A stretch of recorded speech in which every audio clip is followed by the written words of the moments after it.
oceans of time to be the president. Right. Once you have that real estate and you wake up in the White House and your office is the Oval, I just don't think you give it up. It's very hard to take the nomination away from. I gotta tell you, he's not giving it up. No, I mean, he waited a very long time. He's like Dracula. I have crossed oceans of time. I have crossed oceans. The president, Yeah, that's not gonna happen. sitting president. And what I could see is replacing the vice president because, yeah, she's just not very popular. Bill Maher just dropped a truth bomb that CNN doesn't want you to see. The liberal comedian absolutely demolished Kamala Harris's CNN interview, pointing out how she couldn't even answer basic questions without turning them into an incomprehensible word. Salad. What's most shocking? Maher exposed how Harris completely flip-flopped on the border wall, calling it stupid, before suddenly supporting it. Interesting take from someone who's usually a de facto, well, he's become much more of a free thinker and an explainer of the things the left should see for themselves, but they can't admit or the media won't talk about because they cover for them. And it didn't seem to work out. And I don't know, that's been done before on a ticket. I just think she's a bad politician. In this case, first of all, Biden and Harris are both terrible on top of the ticket, regardless. I find it almost impossible to believe the modern Democrat Party could remove the first black female as vice president. Even CNN couldn't edit around her embarrassing performance this time. If you've been waiting for the mainstream media to finally admit what you've known all along about Harris, this is the video you can't afford to miss. Before we move on, I'd like to ask you a small favor. If you appreciate this content, please take a second to like this video and subscribe to the channel. Over 98% of you watch the videos without subscribing. It costs you nothing, but it makes a huge difference to us. So, did you click the subscribe button? Great. Thank you so much. Now, back to the video. Without open revolt inside the party of identity politics, because they can't do merit anymore. You watch her. How do you explain the applause? Like, as interesting as what Bill Maher had to say, how about the applause from the studio audience at that suggestion? Maybe his audience is changing. Bill Maher just turned his progressive punchlines into political daggers, and Kamala Harris is bleeding out. In a shocking TV moment that has Democrats in panic mode, Maher, a longtime liberal ally, absolutely destroyed the vice president on his own show. This wasn't just criticism, it was a surgical dismantling of Harris's entire political persona. Maher, known for his biting commentary against Republicans, stunned his audience by turning his razor-sharp wit on Harris with an intensity that left jaws on the floor. She won't just protect Plan B, she is Plan B.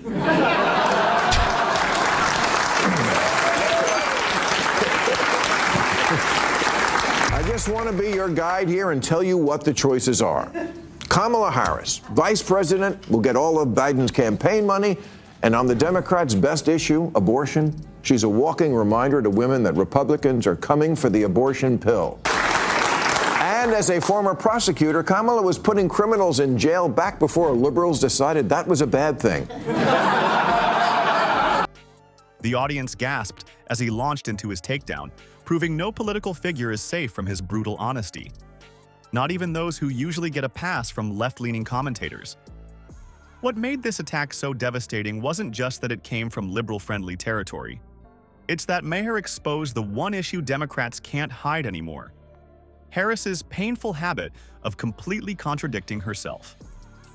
He hit her with an undeniable truth bomb about her border wall hypocrisy, reminding viewers she had trashed Trump's border barrier over 50 times, calling it stupid, useless, and a medieval vanity project. But then came the knockout punch. Fast forward to now, and guess what? She suddenly has a change of heart now. She wants a border wall, Maher declared, highlighting her spectacular policy reversal. The audience fell silent as they processed the uncomfortable reality. Harris wasn't flip-flopping on some obscure policy detail. This was a complete 180-degree turn on a signature issue she had used to build her political identity. The savagery didn't stop there. Maher's critique went beyond just policy contradictions and cut to the heart of Harris's fitness for office. In a moment that had campaign staffers undoubtedly reaching for their phones, he suggested she should run far, far away from politics altogether. The devastating line that followed, "I think Kamala Harris would make a great president of a university" wasn't just a joke. It was a career execution disguised as comedy.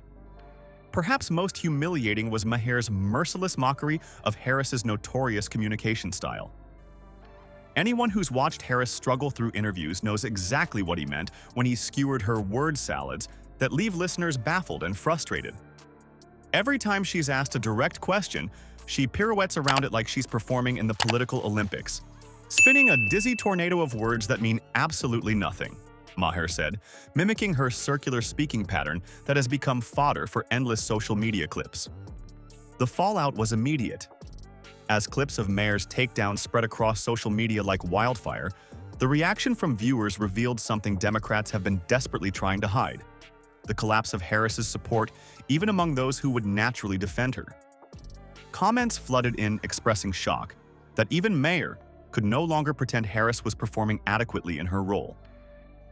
This public shaming couldn't come at a worse moment for Democratic leadership. With election season ramping up and unity becoming essential, having one of television's most influential liberal commentators publicly question Harris's basic competence sends panic waves through the party's already fragile coalition. If they can't count on friendly media personalities to at least soften their criticism, who can they count on? What makes this moment so pivotal is its timing. Just as Harris has been positioned more prominently in the administration, Maher's criticism puts Democrats in an impossible position. They can't dismiss his takedown as partisan hackery. He's one of their own. They can't claim he's taken her words out of context. He quoted her directly. And they can't argue he's being unfair.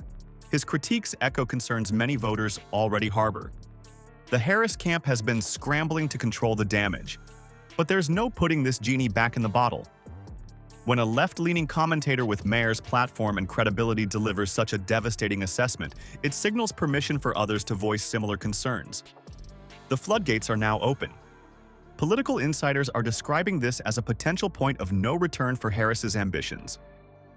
When your natural allies start suggesting you belong in academia rather than the White House, it's more than just a bad news cycle. It's an existential threat to your political future. CNN just dropped a bomb that no one saw coming. By airing Kamala Harris's embarrassing interview without edits, they've signaled a stunning shift in media coverage that could destroy her political aspirations. This wasn't a minor mistake. It was a complete exposure of her inability to communicate clearly on national television. The mainstream media shield around Harris is finally crumbling. Recent polling data confirms what Maher brutally exposed. Harris's approval ratings remain disastrously low, with even fellow Democrats feeling zero enthusiasm for her leadership. This isn't just Republican talking points anymore. The disillusionment has spread throughout her own party. Democrats now face an impossible choice. With their vice president exposed as completely unqualified for higher office, will party leaders continue the charade? Or will they finally admit what Americans already know? Behind the fake media protection, Harris lacks the basic competence needed for the presidency? The verdict is in, and it's absolutely devastating.